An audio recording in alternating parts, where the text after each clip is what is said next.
मित्रांनो 5:30 येतं गोट्या आले बघते तर काय गाया इकडेच असते. चारी पण गाया आणि दोन्ही पाड्या आहे का. गाया आता तिने धारायला घेतले ते आत, पण एक गाय बघते रात्री मानाची बेली आहे बघा.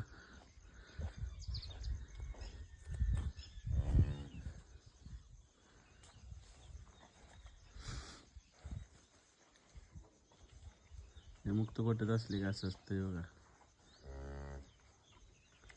वार पण पडायला म्हणजे लवकरच येईल दिसते रात्री 1-2च्या सुमारास.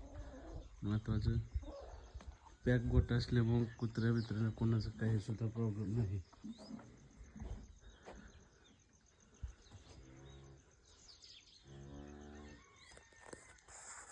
धन्यवाद.